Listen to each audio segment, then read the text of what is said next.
నమస్కారం. ప్రేక్షకులందరికీ శుభోదయం. ఈనాటి శుభయోగం శీర్షికన చైత్ర శుక్ల ద్వాదశి తిథి సందర్భంగా ఎలాంటి విధి విధానాలు పాటించాలో, తద్వారా ఎలాంటి ప్రయోజనాలు సిద్ధింపజేసుకోవచ్చో పరిశీలిద్దాం. చైత్ర శుక్ల ద్వాదశి తిథిని వామన ద్వాదశి అనే పేరుతో పిలుస్తారని, వామన రూపంలో ఉన్న శ్రీ మహావిష్ణువుని పూజించడం ద్వారా సమస్త శుభాలు చేకూరతాయని తిథితత్వము, చతుర్వర్గ చింతామణి, ధర్మ సింధు, నిర్ణయ సింధు అనే ప్రామాణిక గ్రంథాలు తెలియజేస్తున్నాయి. కాబట్టి ఈరోజు వామన ద్వాదశి సందర్భంగా వామన రూపంలో ఉన్న శ్రీ మహావిష్ణువుని పూజించాలి. మీ గృహంలో పూజా మందిరంలో పూజాపీఠం మీద వామన రూపంలో వామనావతారంలో ఉన్నటువంటి శ్రీ మహావిష్ణువు చిత్రపటాన్ని ఏర్పాటు చేసుకోవాలి. ఆ చిత్రపటానికి పసుపచ్చటి చామంతి పూల మాలికను అలంకరించాలి. అలాగే దేవేశ్వరాయ దేవాయ దేవ సంభూతికారిణే ప్రభవే సర్వదేవానాం వామనాయ నమో నమః ఈ శ్లోకం చదువుకుంటూ వామన రూపంలో ఉన్నటువంటి విష్ణువు చిత్రపటానికి పసుపచ్చటి చామంతి పూలతో తులసి దళాలతో పూజ చేయాలి. అలాగే విష్ణుమూర్తి అనుగ్రహం కోసం తీపి పదార్థాలు నైవేద్యంగా సమర్పించాలి. అలాగే విష్ణు పూజలో దవనం కూడా ఉపయోగించాలి. దవనంతో విష్ణువుని పూజించడం ద్వారా కూడా విశేషమైన శుభ ఫలితాలు కలుగుతాయి. అలాగే వామన ద్వాదశి సందర్భంగా ఈరోజు కొన్ని ప్రత్యేకమైన వస్తువులు వామన రూపంలో ఉన్న విష్ణువుని స్మరించుకుంటూ దానం ఇస్తే విశేషమైన శుభ ఫలితాలు కలుగుతాయి. ఆ వస్తువులు ఏంటంటే గొడుగు, కమండలము, పాదుకలు, విసనకర్ర, రుద్రాక్షలు. వీటిని ఎవరికైనా దేవాలయ ప్రాంగణంలో దానం ఇస్తూ వామన రూపంలో ఉన్నటువంటి శ్రీ మహావిష్ణువుని మనస్సులో స్మరించుకున్నట్లయితే సంవత్సరం మొత్తం వామనావతారంలో ఉన్న విష్ణుమూర్తి అనుగ్రహం కలుగుతుందని ప్రామాణిక గ్రంథాలు తెలియజేస్తున్నాయి. అలాగే హరియస్వనాథుడు అనే పేరు కలిగినటువంటి రాజు వామన ద్వాదశి రోజు వామన రూపంలో ఉన్న విష్ణువుని పూజించడం ద్వారా కువలయాశ్వుడు అనే పేరు కలిగినటువంటి పుత్రుడు కలిగాడని కూడా ప్రామాణిక గ్రంథాలు చెప్తున్నాయి. అంటే సంతానపరమైన దోషాలు తొలగింపజేసుకొని సత్సంతాన ప్రాప్తిని సిద్ధింపజేసుకోవటానికి కూడా వామన రూపంలో ఉన్న శ్రీ మహావిష్ణువుని పూజించాలి. అలాగే భూలాభం, గృహలాభం సిద్ధింపజేసుకోవటానికి, సొంతింటి కళను త్వరగా సాకారం చేసుకోవటానికి కూడా వామన రూపంలో ఉన్న విష్ణువుని పూజించాలి. అలాగే ఈరోజు విష్ణుమూర్తికి సంబంధించినటువంటి 24 నామాలు పఠించిన లేదా శ్రవణం చేసిన విష్ణుమూర్తి సంపూర్ణమైన అనుగ్రహానికి సులభంగా ప్రతి ఒక్కరూ పాత్రలు కావచ్చు. కాబట్టి వామన ద్వాదశి సందర్భంగా ఈ విధి విధానాలు పాటించండి, సమస్త శుభాలను సిద్ధింపజేసుకోండి. రేపటి శుభయోగం శీర్షికన చైత్ర శుక్ల త్రయోదశి తిథి సందర్భంగా ఎలాంటి విధి విధానాలు పాటించాలో, తద్వారా ఎలాంటి ప్రయోజనాలు సిద్ధింపజేసుకోవచ్చో పరిశీలిద్దాం. నమస్కారం.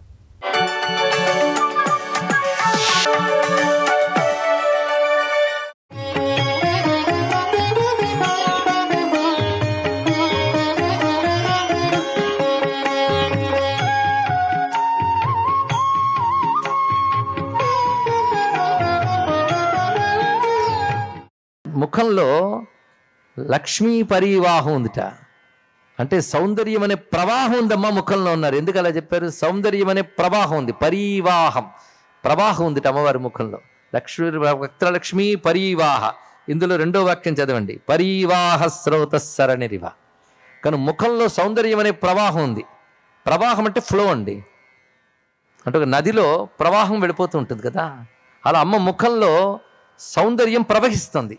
సౌందర్యం ప్రవహిస్తుందని ఎందుకు చెప్పారో కూడా తెలుసుకోవాలి. ఇక్కడ నీరు స్టాగ్నెంట్గా ఉంటే తాజాదనం ఉండదు, ప్రవాహం తాజాగా ఉంటుంది. ఇక్కడ అమ్మ ముఖం ఎల్లవేళలా సుందరంగా ఉందని చెప్పడానికి ప్రవాహం చెప్పారు. ఇక్కడ నిరంతరం నూతనముగా ఉంది, అక్కడ నిత్య నూతనముగా తాజాగా ఉంది అమ్మవారి ముఖంలో. అంత ప్రవాహం. ఇది ఇంత ప్రవాహం వచ్చిందంటే ఎక్కడి నుంచో కాలువ నుంచి వచ్చి రావాలి కదా. కనుక ఈ ప్రవాహం రావడానికి ముఖమంతా ప్రవహిస్తూ ఉన్నటువంటి ఆ సౌందర్య ప్రవాహానికి పైన కాలువలాగుందమ్మా నీ పాపిట అన్నాడు. ఇక్కడ ఎంత రమ్యమైన మాట. ఇక్కడ అంటే ఆ పాపిట నుంచి ఆ సౌందర్య ప్రవాహం కాలువ నుంచి వచ్చినట్టు వచ్చి ముఖంలో ప్రవహిస్తుందట. అందుకే తనోతు క్షేమం నః తవ వదన సౌందర్య లహరీ పరివాహ స్రోత సరణిరివ సీమంత సరణి. ఆ పాపిట మార్గము నీ ముఖములో ప్రవహించే సౌందర్య ప్రవాహానికి బాహికలా ఉన్నదమ్మా, సీమంతము వదే ఉన్నది. అయితే ఆ చివర సింధూరం ఉంది అక్కడ. సరిగ్గా ఆ సింధూరం ఎలా ఉందో చెప్తున్నారండి. అత్యద్భుతమైన మాట. నల్లని జుట్టు మధ్య ఎర్రని సింధూరం అక్కడ. ఇది ఎలా ఉన్నదంటే చీకట్లలాగుందా నల్లని జుట్టు, పొద్దున్న వస్తున్న సూర్యుని యొక్క కాంతి రేఖలాగున్నది ఆ సింధూరం. చూడండి ఎంత ఇమాజినేషన్ శంకరుడిది. సూర్యుడంటే వాటి కోపం, వాటి శత్రుత్వం. సూర్యుడు అంటే తెలుసు కదా ఎందుకు, అది కాంతి, ఇది చీకటి కనుక. కాంతికి చీకటికి శత్రుత్వమే. వాటి కోరిక ఏంటంటే సూర్యుడిని జయించాలి అని. కానీ ఆయన వస్తే వీటికి అడ్రస్ ఉండట్లేదు. సూర్యుడు వస్తే అడ్రస్ ఉండదు. కానీ సూర్యుని కప్పియాలని చీకట్లు అనుకుంటున్నాయి, వాటి వల్ల కావట్లేదు. ఎంత కప్పుదామన్నా సూర్యుని కప్పలేకపోతున్నాయి. కానీ అమ్మవారికి వచ్చి బతిమలాడాయి, అమ్మ మాకు ఈ వరం తీరుస్తావా, సూర్యుని కప్పేయాలి అని. అమ్మవారిని ప్రార్థిస్తే అసాధ్యం కూడా సుసాధ్యం చేస్తారు. అప్పుడు చీకట్లని ఇక్కడికి రండి అందుట. అంటే చీకట్లు జుట్టులోకి వచ్చేసేట. అంటే జుట్టు చీకటంత నల్లగా ఉందని చెప్పడం అది ఇక్కడ. అమ్మవారు అనుగ్రహించారు, మీకు ఇప్పుడు అవకాశం ఇచ్చానని. వెంటనే చీకట్లు సూర్యుని కప్పేసాయి. అయితే ఒక ఆయన అన్నాడు, చీకట్లు దండోర వేసాయి, మేము సూర్యుని కప్పేసామని. మీరు సూర్యుని కప్పేశారని మేము నమ్మము అన్నారు ఇక్కడ. వింటున్నారు కదా. ఎందుకు నమ్మరు అంటే, మేము కప్పేశాం, నువ్వు కప్పేస్తే నేను ఎలా తెలుస్తా, మాకు చీకటే కనబడుతుంది, సూర్యుడు కనిపించట్లేదు. అంటే సూర్యుడు రాలేదు గనక మీరు కనబడుతున్నారు, అంతేగాని మీరు సూర్యుడిని కప్పలేదు అని వాదించాడు. ఈ వాదన తెగట్లేదు. మేము సూర్యుడిని కప్పేసామంటున్నారు చీకట్లు, కప్పలేదు, సూర్యుడు రాలేదు, చీకట్లే ఉన్నాయని అంటున్నారు వీళ్ళు. ఆవిడ చీకట్లన్నీ కలిసి మేము సూర్యుడిని కప్పేశాం, కావాలంటే చూసుకోండి అని చెప్పి కొంచెం ఓపెన్ చేశాడు సూర్యుడిని ఇక్కడ. ఆ చీకట్లు కొంచెం సూర్యుడిని ఓపెన్ చేయగానే ఆ సూర్యుడు కొంచెం కనబడుతున్నాడు. అలాగే కప్పేసిన చీకట్ల జుట్టుంది, అవి ఓపెన్ చేయగా కనబడుతున్న కొంచెం సూర్యుడిలా సింధూరం ఉందమ్మా అన్నాడు ఇక్కడ. ఏమి భావం ఇచ్చాడో చూడండి ఒక్క దాంట్లో. ఆ థాట్. ఇప్పుడు చెప్పండి, శంకరులు లాంటి కవి ఉన్నారా? లేరు. శంకరులు లాంటి గురువు ఉన్నారా? లేరు. శంకరులు లాంటి తత్వవేత్త ఉన్నారా? లేరు. శంకరులు లాంటి గురువు భారతీయులకు తప్ప ఇంకెవరికి దొరుకుతారు? అందుకే శంకరాయ నమో నమః. ఏమి కవిత్వం అండి ఇక్కడ. అటువంటి అమ్మవారి జుట్టు. ఈ జుట్టుని జానిస్తే, సింధూరాన్ని జానిస్తే వచ్చేదేంటి? జుట్టుని జానిస్తే చీకటి పోతుంది, సింధూరాన్ని జానిస్తే క్షేమం విస్తరిస్తుంది. తనోతు క్షేమం. దీన్ని ఆకాంక్ష అంటారు. ఒక్కొక్క శ్లోకంలో ఆకాంక్ష చెప్పడం. అమ్మా నీ పాపిటి సింధూరం గొప్పతరం ఇదమ్మా.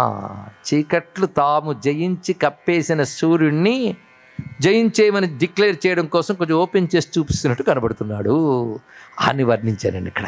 తనోతు క్షేమం నః తవ వదన సౌందర్య లహరీ పరివాహ స్రోత సరణిరివ సీమంత సరణి వహంతి సింధూరం ప్రబల కబరీ భారతిమిర ద్విషాం బృందై బందీకృతమివ నవీనార్క కిరణం.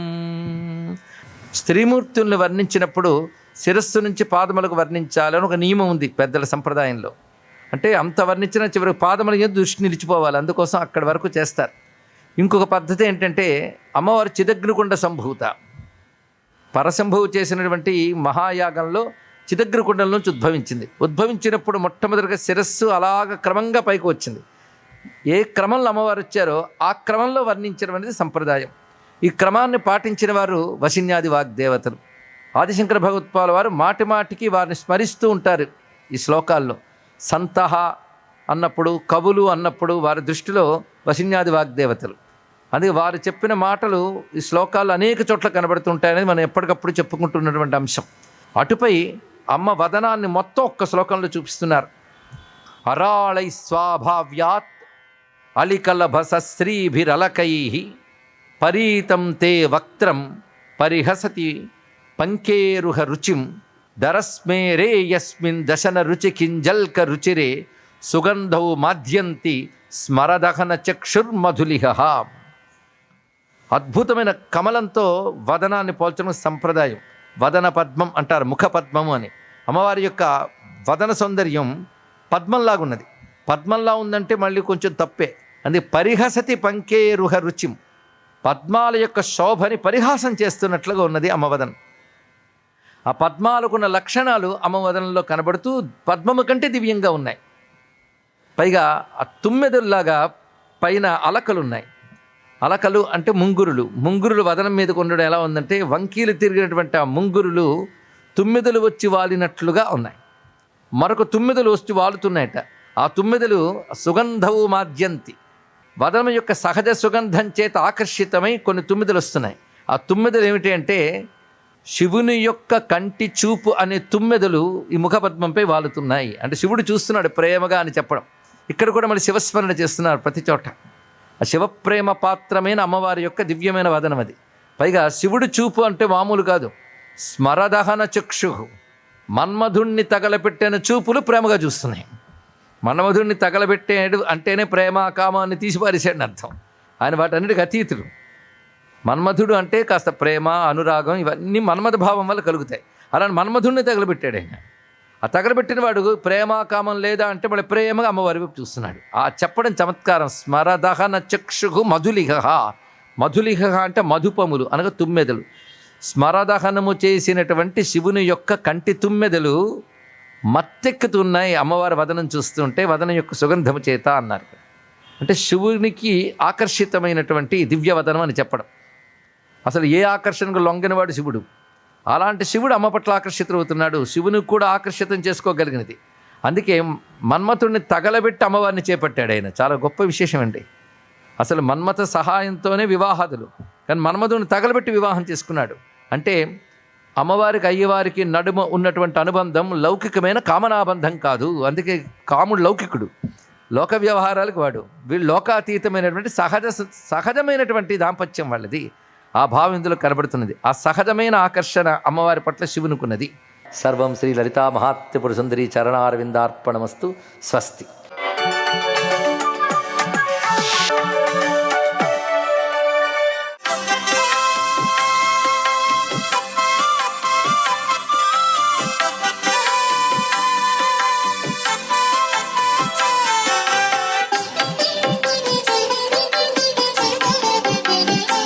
ఓం సవిత్రే నమః. ఓం నమో నారాయణాయ. ఓం నమః శివాయ. శ్రీమాత్రే నమః. ఈరోజు చైత్ర శుద్ధ ద్వాదశి బుధవారం కావటం వలన మహావిష్ణువును దవనంతో గనక పూజించినట్లయితే సకల ఐశ్వర్యాలు కూడాను కలుగుతాయి అంటోంది శాస్త్రం. విష్ణుం జిష్ణుం మహావిష్ణుం ప్రభవిష్ణుం మహేశ్వరం అన్నట్టుగా విష్ణుమూర్తి ఆరాధన సర్వవిధ సంపత్తులకు నిదర్శనం. దారిద్ర్యం, రుణబాధలు లేకుండా చేసేటువంటి అద్భుతవంతమైనటువంటి విధి విధానం ఈరోజు విష్ణుమూర్తిని దవనంతో పూజ చేయటం వలన కలుగుతుంది. మహావిష్ణువుకు అత్యంత ప్రీతికరమైన రోజుగా కూడాను శాస్త్రాలు అభివర్ణిస్తున్నాయి. చైత్ర శుక్ల ద్వాదశి మొదలుగా 2 పక్షాలలో 12 మాసాలలో ప్రతి ద్వాదశి తిథి నాడు శ్రీ మహావిష్ణువును అత్యంత భక్తి శ్రద్ధలతో గనక పూజ చేసినట్లయితే వారి ఇంట లేమి అనే శబ్దమే పొడసూపదు. కుటుంబంలో సుఖ సంతోషాలు చక్కగా వెళ్ళి విరుస్తాయి అంటోంది శాస్త్రం. చైత్ర శుద్ధ ద్వాదశి నాడు మహావిష్ణువును షోడశోపచారాలతో పూజ చేసి చక్కగా స్వామివారికి గొడుగు, కమండలం, పాదుకలు, దర్భాసనం సమర్పించటం వల్ల, అంటే ఇవన్నీ కూడా ఇస్తున్నాననే భావంతో అలా ఉంచినట్లయితే, ఆ విష్ణుమూర్తికే దానం చేస్తున్నాననే భావంతో ఒక వేద బ్రాహ్మణునికి గనక ఇవన్నీ కూడా దానం చేసినట్లయితే, ఈ వస్తువులు సమర్పించినట్లయితే వీటితో పాటుగా విశిష్టవంతమైనటువంటి వామనావతార ప్రతిమను కూడాను దానంగా ఇచ్చినట్లయితే జీవితం సుసంపన్నమై విరాజిల్లింపజేసుకోవడానికి ఆస్కారం ఉంటుంది. వామనావతార మూర్తి యొక్క చిన్న విగ్రహం వేద పండితులకు దానంగా ఇవ్వాలి. వామన పురాణం పారాయణ చేయటం వలన లేదా ఆ పురాణ గ్రంథాన్ని దానంగా ఇవ్వటం వలన విష్ణుమూర్తి యొక్క దివ్యవంతమైన అనుగ్రహానికి పాత్రులై మనమంతా తరిద్దాం అంటోంది శాస్త్రం. బుధవారం కాబట్టి విఘ్నేశ్వరుణ్ణి కూడాను చక్కగా పూజించి 21 గరిక పూసలతో పూజ చేసిన పిదప బెల్లం కానీ అట్టిపండు కానీ ఉండ్రాళ్ళు కానీ నైవేద్యంగా సమర్పిస్తే చాలు ఆ యొక్క స్థితిపతి మనకు అదృష్టాన్ని ప్రసాదిస్తాడు సుమా అంటోంది శాస్త్రం. సర్వే జనా సుఖినో భవంతు.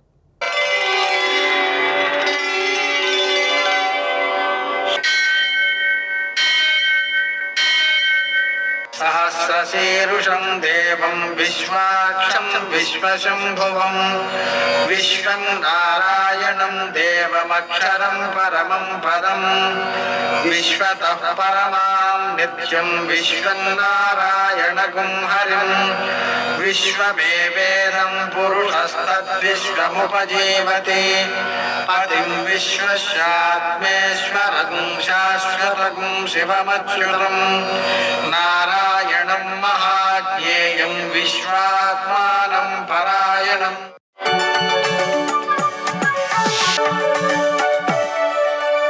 సూర్యశౌర్యమథేందురింద్రపదవీ సన్మంగళం మంగళం. ఆపదామపహర్తారం దాతారం సర్వసంపదాం లోకాభిరామం శ్రీరామం మోక్షదం తన్నమామ్యహం. నేటి కాలమాన విశేషాలను గమనిద్దాం. స్వస్తి శ్రీ చాంద్రమాన విశ్వావసనామ సంవత్సరం ఉత్తరాయణం వసంత ఋతువు చైత్రమాసం శుక్లపక్షం బుధవారం. సూర్యోదయం 6 గంటలకి, సూర్యాస్తమయం 6 గంటల 18 నిమిషాలకి. తిథి ద్వాదశి రాత్రి 10 గంటల 55 నిమిషాల వరకు. నక్షత్రం మఘ ఉదయం 9 గంటల 57 నిమిషాల వరకు. వర్జం సాయంకాలం 6 గంటల 46 నిమిషాల నుంచి 8 గంటల 32 నిమిషాల వరకు. దుర్ముహూర్తం ఉదయం 11 గంటల 44 నిమిషాల నుంచి మధ్యాహ్నం 12 గంటల 34 నిమిషాల వరకు. అమృతకాలం ఉదయం 7 గంటల 21 నిమిషాల నుంచి 9 గంటల 5 నిమిషాల వరకు. మరల తెల్లవారుజామున 5 గంటల 21 నిమిషాలకి ప్రారంభం. రాహుకాలం బుధవారం కాబట్టి మధ్యాహ్నం 12 నుంచి 1:30 వరకు. అష్టకవర్గ రీత్యా శుభప్రదమైన సమయం ఉదయం 11 గంటలకి. నేటి విశేషం బుధవారం బుధగ్రహానికి సంబంధించినటువంటిది. మనం పెసలతో శంకరునికి పూజ చేసి వాటిని ఆవులకు పెట్టినట్లయితే సకల బుధగ్రహ దోషాలు కూడా తొలగిపోతాయి. అదేవిధంగా దక్షిణామూర్తికి మనం ఈ పెసలతో నైవేద్యం చేయవచ్చు, పూజ చేయవచ్చు. ఇది విశేషమైన ఫలితాలను ఇస్తుంది. అలాగనే హయగ్రీవుడికి పెసలతో చేసినటువంటి పాయసం నివేదన చేస్తూ ఆరాధించడం ద్వారా విద్యార్థులలో జ్ఞాపక శక్తి బాగా పెరుగుతుంది. విద్యను సద్వినియోగం చేసేటువంటి శక్తి కూడా పెరుగుతుంది. నేటి ఆణిముత్యాలు.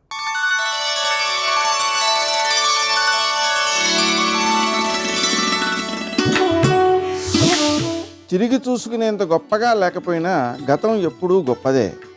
అది మనకు బతుకు అంటే ఏమిటో నేర్పిస్తుంది.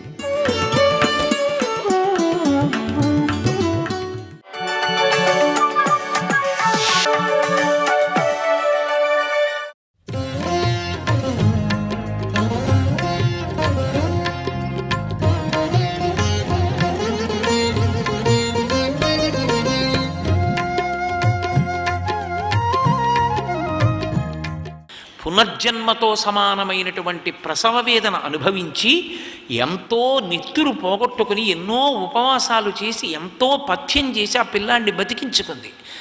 నీ తల్లి అంత ప్రసవ వేదన పొందినందుకు సార్థక్యం వహించిందయా, నీలాంటి కొడుకు పుట్టాడంటారు. అందుకే ఏ తల్లి కన్న బిడ్డో అంటారు. ఆ రామలక్ష్మణ భరత శత్రుఘ్నుల యొక్క కీర్తి విని పొంగిపోయాట దశరథ మహారాజు గారు. రీమంత కీర్తిమంతశ్చ సర్వజ్ఞా దీర్ఘదర్శిన. వాళ్ళు సర్వజ్ఞులు, అన్నీ తెలుసు. దీర్ఘదర్శిన. రాబో కాలంలో ఈ పని చేస్తే దాని ఫలితం ఎలా ఉంటుంది వాళ్ళు లెక్క కట్టుకుంటారు. లెక్క కట్టుకుని చేస్తారు. ఏ పని పడితే ఆ పని, ఎలా పడితే అలా వాళ్ళు చెయ్యరు. వాళ్ళు మహారాజులు. ఆ అధికారంలో ఉన్నవాడు ఒక కార్యాన్ని చేసే ముందు నేను ఇవాళ ఈ పనిని ఇలా చేస్తే భవిష్యత్తులో ఈ పని ఎంతమందిని బాధ పెడుతుంది, ఎంతమందిని సంతోషపెడుతుంది, సాకల్యంగా బాగా ఆలోచన చేస్తే తప్ప చెయ్యనటువంటి వాడై ఉండాలి. తప్ప అధికారం ఉన్నది కదా అని ఓ కుర్చీలో కూర్చున్నాను కదా అని తనకి నచ్చిన విషయాన్ని నిర్ణయంగా చేసేస్తే లోకం బాధపడుతుంది. అందుకే తనొక పని చేసే ముందు ఆ పని వలన లోకము పొందుతున్నటువంటి సంతోషాన్ని లెక్కలో పెట్టుకుని చేసినటువంటి వాడెవరున్నాడో, తన అభిప్రాయమా లోకము యొక్క ప్రయోజనమా అంటే లోక ప్రయోజనాన్ని ప్రధానంగా స్వీకరించి ఆలోచించి నిర్ణయించుకోగలిగినటువంటి దక్షత ఉన్నవాడు దూరదృష్టితో ఉంటాడు. తనకున్నటువంటి వ్యూహంతో, తనకున్న తెలివితేటలతో అలా ఆలోచించి నిర్ణయించగలిగిన నైపుణ్యంతో ఉంటాడు. అది భవిష్యత్తులో గొప్ప యువరాజు అవుతాడు రామచంద్రమూర్తి. అంత గొప్పగా రామరాజ్యం నిలబడుతుంది, శ్రీరామరాజ్యం అన్న పేరు నిలబడుతుంది అనడానికి అదే సూచన. శ్రీరామరాజ్యము అంటే మీరు బాగా గుర్తుపెట్టుకోవాలి, శ్రీరామరాజ్యము అంటే కొత్తగా ఏదో పరిపాలన కాదు. శ్రీరామరాజ్యం అన్న మాటకు అర్థం ఏమిటంటే యథాశాస్త్రం. శాస్త్రం ఎలా చెప్పిందో అలా పరిపాలించాడు. ఇంకొక మాట రాముడు అనలేదు. రాముడు పరిపాలనకి సింహాసనాన్ని మీద కూర్చునేటప్పుడు ఇంకొక మాట అనలేదు. రాముడు అన్న మాట ఏంటంటే తస్మాత్ శాస్త్రం ప్రమాణంతే కార్యాకార్య వ్యవస్థితౌ, నా బుద్ధి కాదు, శాస్త్రం ఎలా చెప్పిందో అలా ఉంటానన్నాడు. అది శ్రీరామరాజ్యం. శాస్త్రాన్ని పట్టుకున్నాడు. అందుకే రామరాజ్యం ఆదర్శమైంది అన్న మాటకు అర్థం ఏమిటంటే నువ్వు శాస్త్రాన్ని పట్టుకుంటే రామరాజ్యం వస్తుంది అని. నువ్వు రాముడివి కానప్పుడు రామరాజ్యం ఎప్పటికీ రాదు. అలా అయితే రామరాజ్యం వస్తుంది అంటే అర్థం ఏమిటంటే నువ్వు శాస్త్రాన్ని పట్టుకోగలిగితే రామరాజ్యం తీసుకురాగలవు అన్నది దాని తాత్పర్యం. అందుకని రామరాజ్యం అన్న మాట వచ్చింది. కాబట్టి ఆయన ఎంతటి గొప్ప పరిపాలకుడు కాగలడు అన్నదానికి ఇది నిర్వచనం, ఇది ఉదాహరణ. అందుకే ఆయన ఈ ప్రపంచంలో కేవలముగా అవతార ప్రయోజనం రావణాసుర సంహారం తప్ప వేరొకటి కాదని, రావణ సంహారం చేసి వెళ్ళిపోతారని ఆయన అనలేదు. దశవర్ష సహస్రాణి దశవర్ష శతాని చ అన్నాడు. 11,000 సంవత్సరములు ఈ భూమి మీద ఉంటానన్నాడు. ఎందుకు? పరిపాలన దగ్గర నుండి సంతానమును పొందడం దగ్గర నుంచి ధర్మాన్ని నిలబెట్టడం వరకు ఒక మనుష్యుని యొక్క గొప్పతనాన్ని చూపించడానికి, నరుని యొక్క జన్మ అవహేళన చేయబడినప్పుడు నరుని యొక్క జన్మ ప్రాశస్త్యాన్ని ఎలుగెత్తి చాటినటువంటి మహాపురుషుడు రామచంద్రమూర్తి. అందుకే రామచంద్రమూర్తికి నమస్కరించని నరుడు నరుడే కాడు. అసలు మనుష్యత్వం ఎంతకాలం బతుకుతుంది అంటే రామాయణం విన్నన్నాళ్ళు, రామాయణం చదువుకున్నన్నాళ్ళు, రామాయణం పాటింపబడినన్నాళ్ళు. రామాయణాన్ని విడిచిపెట్టేసిన నాడు జాతి ఎందు మనుష్యత్వం ఉండదు, రాక్షసత్వము ప్రబలుతుంది. అంత గొప్పది రామావతారం. అటువంటి రామచంద్రమూర్తి హ్రీమంత కీర్తిమంతశ్చ సర్వజ్ఞ దీర్ఘదర్శినః. ఆ అన్నదమ్ములు నలుగురు అంత గొప్ప ఆలోచన సరళి కలిగినటువంటి వారై చక్కగా పెరిగి పెద్దవాళ్ళు అవుతున్నారు. ఎంతో సంతోషిస్తున్నాడు దశరథ మహారాజు గారు. చతుర్ముఖ బ్రహ్మగారు ప్రాణులలోకెల్లా ఉత్కృష్టుడు. ఉత్కృష్టమైనటువంటి ప్రాణి అయినటువంటి దశరథ మహారాజు గారు ఎంత సంతోషిస్తూ ఉంటాడో అలా సంతోషిస్తున్నట్ట దశరథుడు. ఇప్పుడు ఓ కొత్త దిగులు ఒకటి వచ్చింది, చిన్న దిగులు. ఏమిటి? ఇంత మంచి కొడుకులు, ఈ కొడుకులకి తగిన భార్యల్ని తీసుకురావద్దు. ఎందుకు ఆ దిగులు దశరథ మహారాజు గారికి అంటే ధర్మం అంతే. ఆడపిల్లని కన్న తల్లిదండ్రులు మగపిల్లవాణ్ణి కన్న తల్లిదండ్రుల దగ్గరికి వెళ్ళరు మా అబ్బాయిని చేసుకుంటారా అని. మగపిల్లవాడి తండ్రి ఆడపిల్ల ఉన్నటువంటి తల్లిదండ్రుల దగ్గరికి వెళ్ళి మీ పిల్లని మాకు ఇస్తారా అని అడగాలి. ఓ తాంబూలం ఇచ్చి, అయ్యా మా వంశగౌరవం, మా ఇంటి మర్యాద మీకు తెలుసు, మా ఇంటికి ఉన్న ఐశ్వర్యం ఏమిటో మీకు తెలుసు, నాకు తగిన కోడలు ఎక్కడుందో వెతికి తీసుకురండి అని పెద్దల చేతిలో తాంబూలం ఉంచుతాను. అందుకని పెద్దలు నిర్ణయించినారుగానా వాళ్ళు పెడతారు అవతల వాళ్ళ ఇంటికి. అప్పటికి ఆ పిల్ల పూజ చేసుకుంటూనో వ్రతం చేసుకుంటూనో ఉంటుంది అని శాస్త్రం. సర్వం శ్రీ ఉమామహేశ్వర పరబ్రహ్మార్పణమస్తు. స్వస్తి.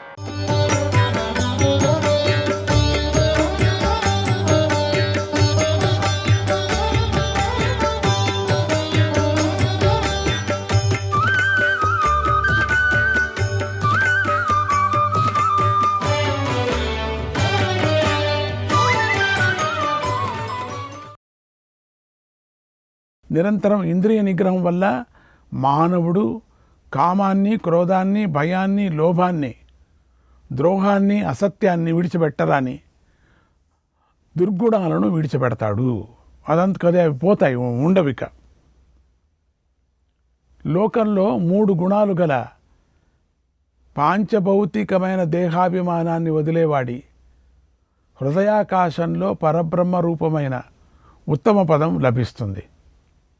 పంచేంద్రియాలనే ఒడ్డు, మనోవేగమనే మహాజలరాశి, లోపల మోహమయమైన సుడిగుండాలు గల దేహం అనే నదిని దాటి కామక్రోధాలను జయించేవాడు. ప్రళయం అంటే ఇదేనే. జయించేవాడు సర్వదోషం విముక్తుడవుతాడు, పరబ్రహ్మ సాక్షాత్కారం పొందుతాడు. ఈ ప్రళయంలో కూడా భౌతిక ప్రళయం కాదు, ఇక్కడ మానసికమైనటువంటి చెప్పటం ఇక్కడ. అందుకని ఇక్కడ మనోమనసి సందాయ పశ్యన్నాత్మానమాత్మని సర్వవిత్ సర్వభూతేషు వింధ్యత్యాత్మానమాత్మని.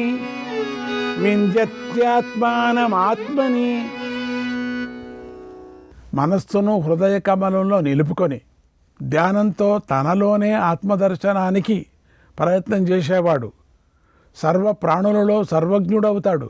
మనస్సును తనలోనే నిలుపుకొని అన్నీ దర్శించేవాడు పరమాత్ముడి మాయాతత్వాన్ని, మోహతత్వాన్ని అన్నీ దర్శించాలి. అక్కడ అతడి అంతఃకరణంలో పరమాత్మ సాక్షాత్కార అనుభవం కలుగుతుంది. అప్పుడు దర్శించేవాడికి ఆడే జ్ఞాని అని చెప్పటం. ఒక దీపం నుంచి 100 కొద్ది దీపాలను వెలిగించినట్లుగా పరమాత్మ ఒక్కడే అంతటా అనేక రూపాలతో లభిస్తాడు అని జ్ఞాని నిశ్చయించుకుంటాడు. సర్వ విరూపాలు ఒక తత్వం నుంచే ప్రకటమైనట్లుగా ఎలాంటి సందేహం లేకుండా చూస్తాడు. నిజానికి ఆ పరమాత్మయే విష్ణువు, మిత్రుడు, వరుణుడు, అగ్ని, ప్రజాపతి, ధాత, విధాత, ప్రభువు, సర్వవ్యాపి, సర్వప్రాణుల హృదయము మహాత్మరూపంగా ప్రకాశిస్తూ ఉంటాడు.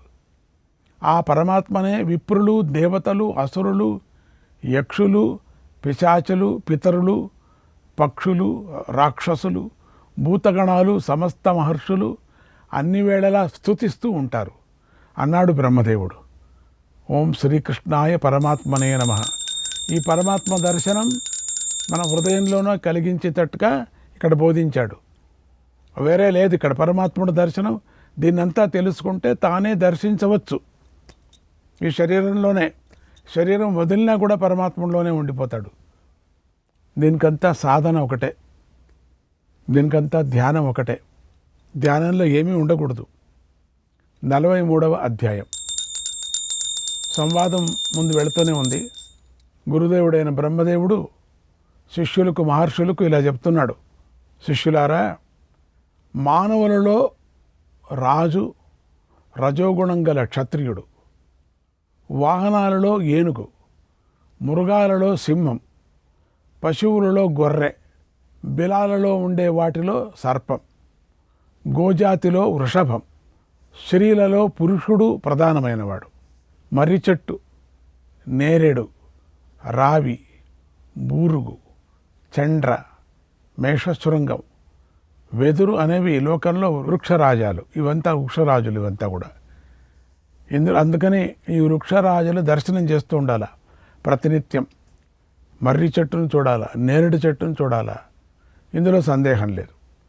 హిమవంతం, పారియాత్రం, సహ్యం, వింధ్యం, త్రికూటం, శ్వేతం, నీలం, భాసం, కోష్టవంతం, గురుస్కందం, మహేంద్ర పర్వతం, మాల్యవంతం అనేవి పర్వతరాజులు. గణాలలో మరుద్గణం, గ్రహాలలో సూర్యుడు, నక్షత్రాలలో చంద్రుడు అధిపతులు, పితరులకు యముడు అధిపతి, నదులకు సముద్రం రాజు, జలానికి వరుణుడు రాజు, మరుద్గణాలకు ఇంద్రుడు రాజు, ఉష్ణ ప్రధానమైన వాటికి సూర్యుడు అధిపతి, నక్షత్రాలకు చంద్రుడు అధిపతి, భూతాలకు అగ్ని ఎప్పుడూ అధిపతి, విప్రులకు బృహస్పతి అధిపతి, ఓషధులకు చంద్రుడు అధిపతి, బలవంతులలో శ్రేష్ఠుడు మహావిష్ణువు, రూపాలకు సూర్యుడు అధిపతి, పశుపతి ఈశ్వరుడు, దీక్ష గ్రహించే వారికి యజ్ఞం, దేవతలకు ఇంద్రుడు, దిక్కులకు ఉత్తర దిక్కు, విప్రులకు చంద్రుడు, సర్వ విధరత్నాలకు కుబేరుడు అధిపతి, ఇంద్రుడు దేవతలకు అధిపతి, ప్రజలకు అధిపతి ప్రజాపతి. ఇది భూతాధిపతుల సర్గం. నేనే సర్వప్రాణులకు మహాధిపతిని, బ్రహ్మమయుడును. నాకన్నా విష్ణువు కన్నా అధికమైన ప్రాణి లేదు. బ్రహ్మమయుడైనటువంటి మహావిష్ణువు రాజాదిరాజు. ఆయననే ఈశ్వరుడని తెలుసుకోవాలి. శ్రీహరియే సర్వకర్త. ఆయనకు కర్త ఎవరూ లేరు. మానవులకు, కిన్నరులకు, యక్షులకు, గంధర్వులకు, ఉరగలకు, రాక్షసులకు, దేవతలకు, దానవులకు, నాగులకు అందరికీ ఆయనే అధీశ్వరుడు. కోరికలు గల పురుషులు వెంటబడే అందరిలో స్త్రీలు ప్రధానుడు. మాహేశ్వరి, మహాదేవి, పార్వతి అని పిలువబడే మంగళమైనటువంటి ఉమాదేవి స్త్రీలతో సర్వోత్తమురాలు. ఆనందాన్ని అందించే స్త్రీలలో అప్సరసలు ప్రధానులు. రాజులు ధర్మంగా పాలించాలి అనుకుంటారు. విప్రులు ధర్మసేతువులు. కాబట్టి రాజు ద్విజులను రక్షించటానికి ప్రయత్నించాలి. శ్రేష్ఠ పురుషులకు బాధలు కష్టాలు కలిగించే రాజు సమస్త గుణహీనుడవుతాడు. మరణానంతరం నీచగతిని పొందుతాడు. సజ్జనులను చక్కగా రక్షించే రాజులు ఈ లోకంలో సుఖిస్తారు, మరణానంతరం సుఖపడతారు. ఇక అందరికీ నియమమైన ధర్మలక్షణం చెబుతాను. అహింస పరమధర్మం. హింస అధర్మ లక్షణం కలది. తేజో లక్షణాలు దేవతలు, మానవులకు యజ్ఞాదులే లక్షణం. శబ్దం ఆకాశానికి లక్షణం, వాయువుకు స్పర్శ లక్షణం, జ్యోతిష్యులకు రూపం లక్షణం, జలానికి రసం లక్షణం, సకల ప్రాణులను ధరించేటువంటి భూమికి గంధం లక్షణం, సర్వ వ్యంజనాలతో శుద్ధమైన వాక్కు యొక్క లక్షణం శబ్దం. చింతనం అంటే ఆలోచించడం మనోలక్షణం. నిశ్చయత్వం బుద్ధి లక్షణం. మనస్సుతో చింతించే వస్తువులను బుద్ధితో నిశ్చయించడం జరుగుతుంది. నిశ్చయం ద్వారానే బుద్ధిని తెలుసుకోవచ్చు. ఇందులో సందేహం లేదు. మనస్సు లక్షణం ధ్యానం, సజ్జన లక్షణం బయటికి తెలియదు, అది ఆయనకే తెలుస్తుంది. యోగ లక్షణం ప్రవృత్తి, సన్యాస లక్షణం జ్ఞానం. కాబట్టి బుద్ధివంతుడైన పురుషుడు జ్ఞానాన్ని ఆశ్రయించి సన్యసించాలి. జ్ఞానం గల సన్యాసి ద్వంద్వాతీతుడై జరామరణాలను అతిక్రమించి పరమగతిని పొందుతాడు. మహర్షులారా, ఇంతవరకు మీకు నేను లక్షణ సహితమైన ధర్మాన్ని యథావిధిగా చెప్పాను. వాస్తవంగా ఇంద్రియాతీతాలు కావటం వల్ల బుద్ధి మొదలైనవి అవ్యక్తాలు అవుతాయి. ఇందులో సంశయం లేదు. స్వయం ప్రకాశుడు నిర్గుణుడు కావటం వల్ల నిత్యుడు, క్షేత్రజ్ఞుడైన ఆత్మకు జ్ఞాపకమైన లింగం ఏదీ లేదు. కేవలం జ్ఞానమే దాని లక్షణం అంటారు. ఇది ఇప్పుడు మీకు అర్థం కావాలంటే కేవలం జ్ఞానమే దాని లక్షణం అంటారు. ఈ సెంటెన్స్ ఇంత చదివేసి మీరు కేవలం జ్ఞానమే అంటే కేవలం జ్ఞానమే, దానికన్నా వేరే లేదు. కేవలం దాని లక్షణము, జ్ఞానమే లక్షణము. ఈ విధంగా మీరు మననం చేసుకొని పఠనం చేసి, అంటే శ్రవణం, పఠనం, మననం చేస్తే అర్థమవుతుంది. లేకపోతే అర్థం కాదు. మీకు ఏం చేసినా అర్థం కాదు. కేవలం జ్ఞానమే దాని లక్షణం అంటారు. కిటుకంతా ఇక్కడ ఉంది.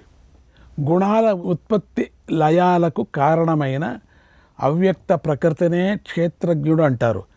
ఇక్కడ గుణాల ఉత్పత్తి లయాలకు గుణాల ఉత్పత్తి లయాలకు, ఉత్పత్తి అంటే ఏమిటి, లయాలంటే ఏమిటి, గుణాలంటే చెప్పుకున్నాము కారణమైన అవ్యక్త కనపడనటువంటి అవ్యక్త ప్రకృతినే, ప్రకృతి రూపాన్ని క్షేత్రజ్ఞుడు అంటారు. అప్పుడు మీకు అది అర్థమవుతుంది.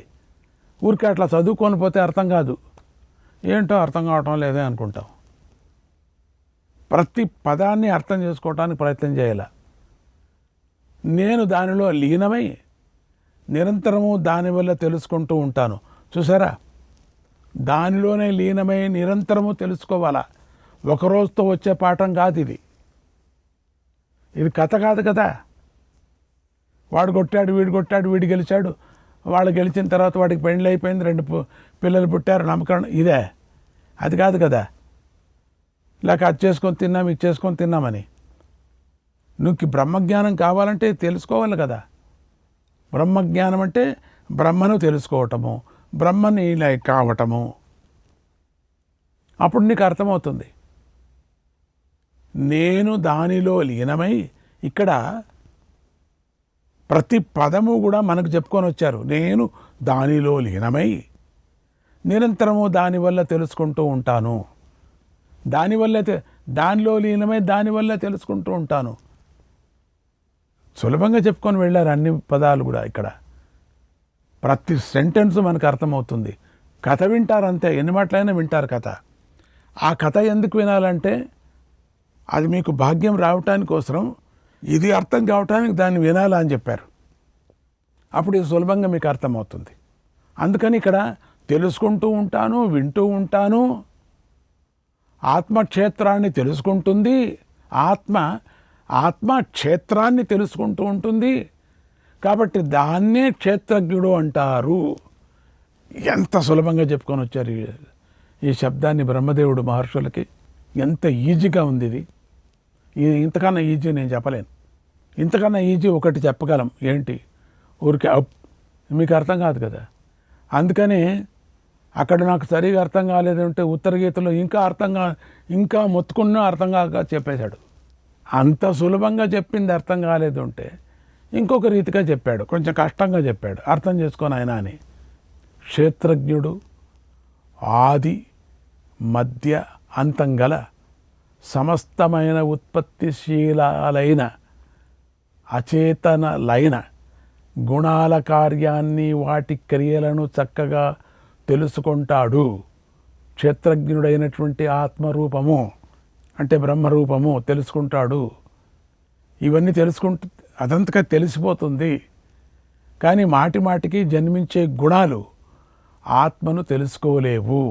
ఇవన్నీ గుణాలు వేరే, ఆత్మ వేరే. దాన్ని బట్టి కాదు ఉండేది, అనుసరించి ఆ చుట్టూ చేరుకున్న, అంతేగాని సంబంధమే లేదు.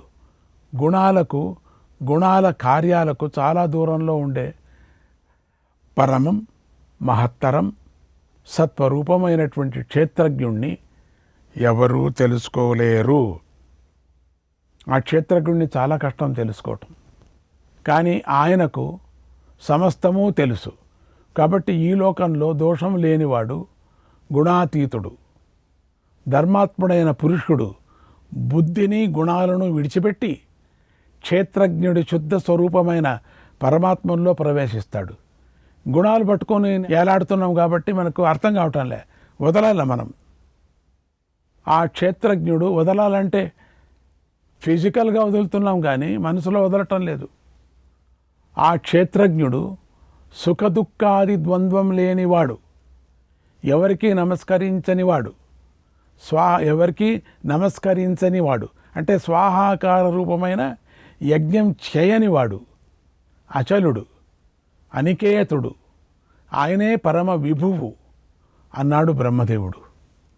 శ్రీకృష్ణాయ పరమాత్మనే నమః. 44వ అధ్యాయం. మళ్ళీ గురు శిష్యుల యొక్క సంవాదం ఇట్లా జరుగుతున్నది. మహాత్ములైన శిష్యులు, పరబ్రహ్మరూపమైనటువంటి గురుదేవుడు బ్రహ్మదేవుడు చెప్తున్నాడు, ఓ మహర్షులారా, ఇప్పుడు నేను సకల పదార్థాల నామలక్షణాలతో సహా ఆదిమాద్యాంతాలకు వాటిని గ్రహించటానికి తగిన ఉపాయాలను చెప్తాను. ఇదన్నా వినండి పోని. మొదటిది పగలు, తర్వాత రాత్రి. కాబట్టి పగలు రాత్రికి ఆది అవుతోంది. అంటే పగటికి రాత్రి ఆది అవుతోంది కదా. శుక్లపక్షం మాసానికి ఆది అవుతోంది. శ్రవణ నక్షత్రం నక్షత్రాలకు ఆది అవుతుంది. శశిరం ఋతువులకు ఆది అవుతుంది. అలాగే ఆదిత్యుడు సమస్త గ్రహాలకు ఆది. జఠరాగ్ని సర్వప్రాణులకు ఆది అవుతుంది కదా. సావిత్రి సర్వ విద్యలకు, ప్రజాపతి దేవతలకు ఆద్యులు. ఓంకారం సర్వ వేదాలకు, ప్రాణం వాక్కుకు ఆది. ఓంకారం అనేది సర్వ వేదాలకు, ప్రాణం వాక్కుకు, శబ్ద నిదానులకు ఆదినే. అది ఈ లోకంలో నియతమైన ఉచ్చారణ కలది సావిత్రి అంటారు. ఛందస్సులకు గాయత్రి ఆది కదా. ప్రజలకు సృష్టి ఆరంభకాలం. 4 కాళ్ళ జంతువులకు గోవు ఆది. మానవులకు ద్విజులు ఆది అవుతారు కూడా. ఓ మహర్షులారా, పక్షులలో డేగ, యజ్ఞాలలో ఉత్తమ ఆహుతి, పాకుతూ పోయే వాటి అన్నిటిలోనూ పాము శ్రేష్టమైనవి. అన్ని యుగాలకు కృతయుగం మొదటిది, ఇందులో సందేహం లేదు. ఆది మొదటిది. సకల రత్నాలలో బంగారం, ఔషధులలో యవలు శ్రేష్టమైనవి. నమలదగిన తినదగిన వాటి అన్నిటిలో అన్నం పరమోత్తమమైనది. ద్రవాకారం గల త్రాగదగిన పదార్థాలలో అందరికీ తెలిసింది నీరు ఉత్తమమైనది. సమస్త స్థావర ప్రాణులలో వటజాతి వృక్షం శ్రేష్టమైనది, పవిత్రమైనది. సమస్త ప్రజాపతులకు నేనే అది. నాకు అచింత్యమైన వాడు, ఆత్మస్వరూపుడు అయిన శ్రీ మహావిష్ణువు ఆది. ఆయననే స్వయంభువు అని అంటారు. పర్వతాలు అన్నిటికీ అగ్రజుడు మహామేరువు. దిక్కులకు విదిక్కులకు తూర్పు దిక్కు ఆది అవుతుంది. సమస్త నదులలో గంగా నది మొదటిది. భగవద్గీత వచ్చింది మళ్ళీ ఇక్కడ. అలాగే సరోవరాలు అన్నిటిలో మొదట పుట్టింది సాగరం. దేవతలు, దానవులు, భూతాలు, పిశాచాలు, సర్పాలు, రాక్షసులు, మానవులు, కిన్నరులు, యక్షులు, వీరందరికీ శంకరుడు ప్రభువు. నిజం కదా. అంత విభూతి యోగం ఇదంతా. సమస్త జగత్తునకు ఆది కారణం బ్రహ్మస్వరూపుడైన మహావిష్ణువు. ముల్లోకాలలో ఆయనను మించిన ప్రాణి ఇంకొకటి లేదు. అన్ని ఆశ్రమాల కన్నా ఉన్నతమైనది గృహస్థాశ్రమం. అవ్యక్త ప్రకృతియే సమస్త జగత్తుకు ఆది, అంతము కూడా అదే. పగళ్ళు అన్నిటికీ అంతం, సూర్యాస్తమయం కదా. రాత్రులకు అంతం సూర్యోదయం, సూర్యోదయం అయితే అంతమవుతుంది. సుఖస్యాంతం సదా దుఃఖం, సుఖస్యాంతం సదా దుఃఖం, దుఃఖస్యాంతం సదా సుఖం. దుఃఖస్యాంతం సదా సుఖం. సుఖానికి ఎప్పుడు ఎల్లప్పుడూ అంతం ఏమిటి? దుఃఖం. అలాగే ఎప్పుడు దుఃఖానికి అంతం సుఖమే అవుతుంది. అన్ని విధాల కూడబెట్టడానికి అంతం నాశనమే. కూడబెట్టిందంత నాశనం అవుతుంది కదా. ఉన్నతులు అన్నిటికీ అంతం పతనమే అవుతాయి. కలయికలన్నీ వియోగంతో అంతమవుతాయి. జీవితం మరణంతో అంతమవుతుంది. నిర్మించబడిన వాటికి వినాశమే అంతం. పుట్టిన వాటికి మరణం తప్పదు కదా. ఈ లోకంలో చరాచరమైనదంతా అశాశ్వతమై ఉంది. శ్రీకృష్ణాయ పరమాత్మనే నమః.